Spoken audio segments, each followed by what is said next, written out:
Hello, everyone. Welcome. Welcome to Shedding Shackles. Let's take a call.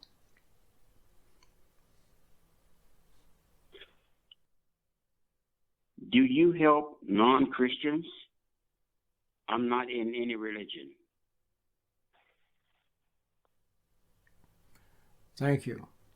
Good question. The answer is absolutely. One of my favorite Bible verses. I think it's Paul that says it. He says, God is not a respecter of persons because he looks at the heart, not at externals. So, for example, the meditation that I have, first of all, I call it meditation because I have to call it something. I could call it an exercise in objectivity, or I could call it getting centered, or I could call it becoming still. I could call it a lot of things, but I call it meditation. It's a good word. People kind of understand what meditation is, so I use that term. But it's basically an assist. It helps you to get started, to find what? To refine your center, to refine God, to refine what you once had a long time ago when you were a little child. You had a brightness, you had a light in you,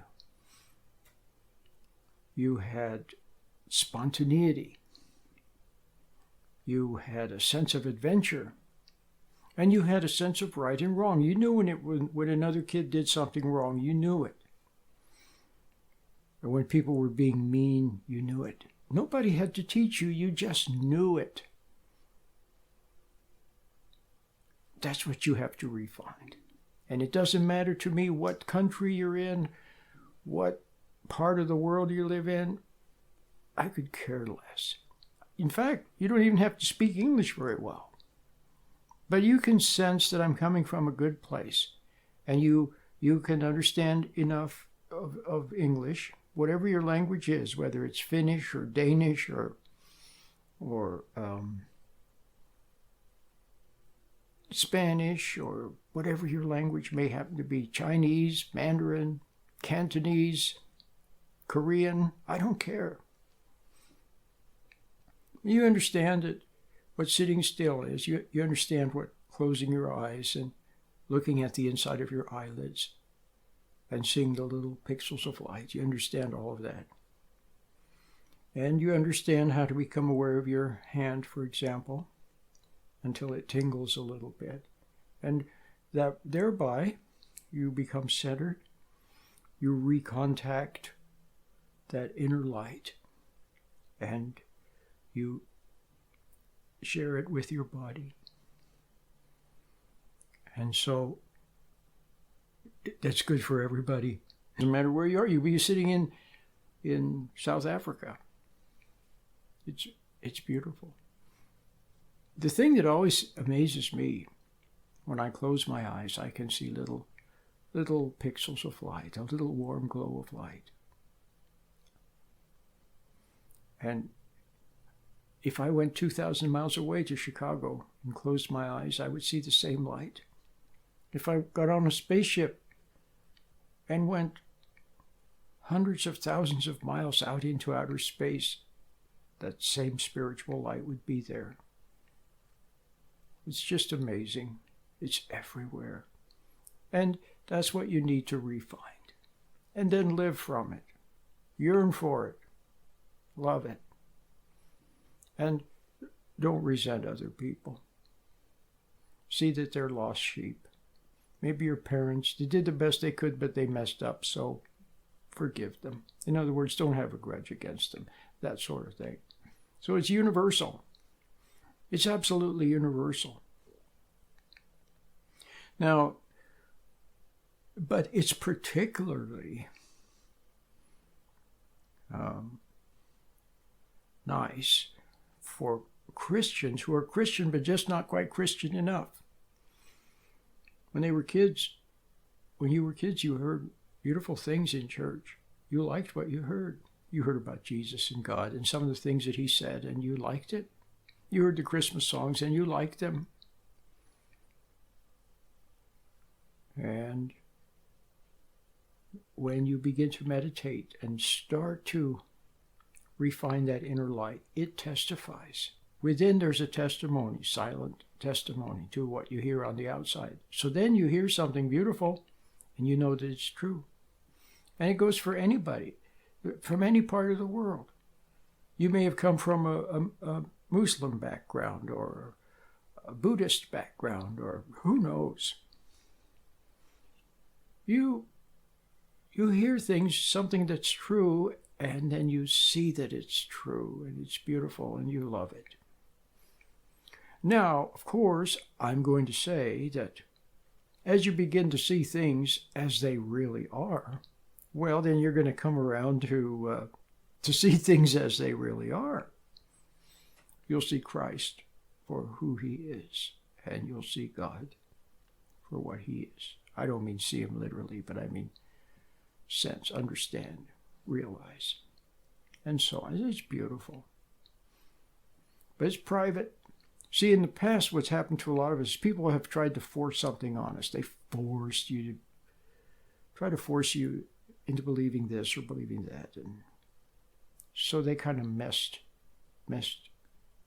got involved and stuck their nose in where it didn't belong. See, religion is a very personal thing between the soul and its maker. It's a sacred thing. It's a private thing. And so they tried to meddle.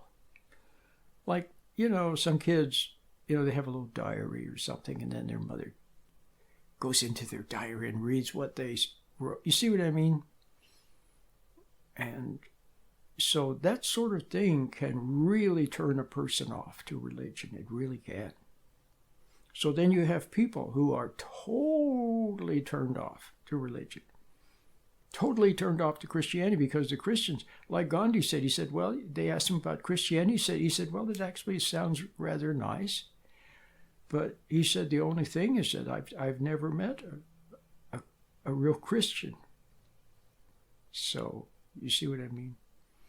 So maybe the people that you've known that turned you off, that were phonies or hypocrites or pressured you or were mean or two-faced or disappointed you or took advantage of you and so on, they weren't real Christians. So forget all that. See, resentment can block you from the truth. See, so let go of the resentment, forgive them.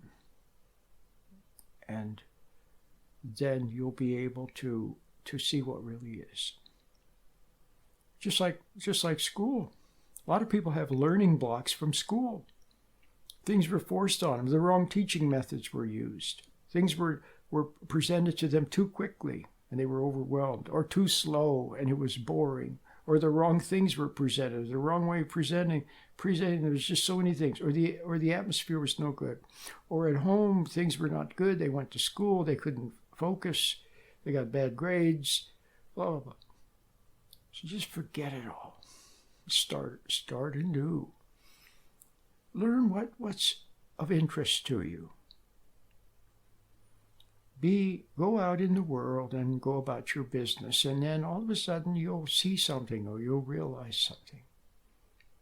And it's beautiful. And that's how you learn, in God's light. And with his light comes a lot of benefits, including spontaneity, which you once had when you were a little child and lost, and joy, and a lot of wonderful things come with it. So yeah, what I have is for everyone. I'm talking to everyone. I don't care whether you're a teenager or whether you're 95 years old or 40, or whether you're a man or a woman, or where you are in the world. It doesn't matter. It's good, and I also know that it's good for you. What I have is good for you. Now, the listener call-in line, once again, the number is 510-455-8851. 510-455-8851. So call, okay? I need callers. It makes for more interesting radio. If a call comes in and I answer the call, it makes it for a lot more interesting radio. So a lot of the people that watch my YouTube videos, are very nice people. And they love Madame Guyon. And they love the spiritual side of life. But sometimes they have a question about something. Wouldn't it be nice? So call anytime, 24/7. You can call right now. And you'll get my voicemail. And you leave a message. You leave your question. And then I very well may use it on the air. Your voice will be on the air. And your question, and I'll answer it on the air. So it's good for everyone. Good for you, good for everyone. The number, 510-455-8851. Call anytime.